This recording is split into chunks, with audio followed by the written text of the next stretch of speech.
Let's talk about channels for a minute. Here we've got an upward trend, and as we discussed previously, we can draw a support line which represents a diagonal which is kind of guiding the price, and the price keeps bouncing off it in its journey to the top. Now, what we're going to do is we're going to take this diagonal and we're going to copy it and we're going to put it above the price.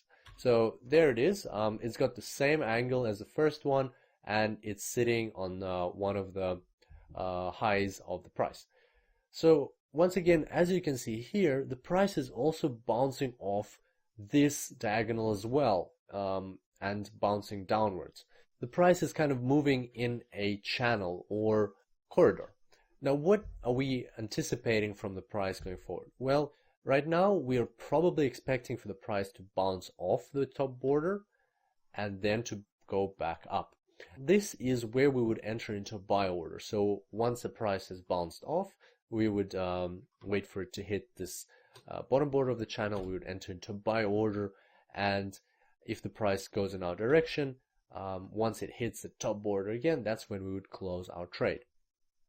So it's important to note here that in an upward channel, it is recommended to trade only buy orders. And why is that? Well, let's take a few steps back for a second. At this stage, we're anticipating for the price to go down. So we could technically conduct a sell order, but it's not advisable for two reasons. First of all, we'd be trading against the trend, and that's something we said we shouldn't do. We should always trade with the trend. And second, as you can see here, the downward movement is actually smaller than the upward movement. So in an upward channel, if you create sell orders, you will always earn less than if you create buy orders. So that's another reason why in an upward channel you should only trade buy orders.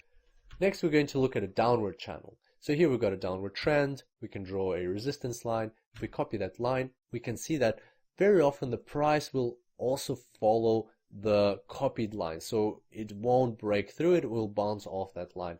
And channels are very common on the Forex market, and you'll see this from our live trading on a real account further down in this course.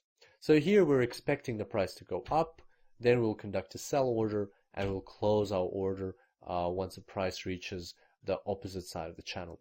So once again, in a downward channel, it is advised to open sell orders, because you would be, in this case, you'll be trading with the trend and you'll get longer movements.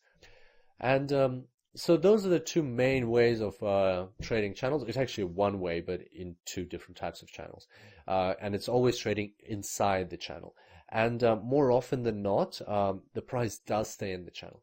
But sooner or later, of course, the price will break the channel. And that's why there's an alternative strategy where, in this case, instead of opening a sell order, you would open a buy order, and you would expect the price to go somewhere out of the channel.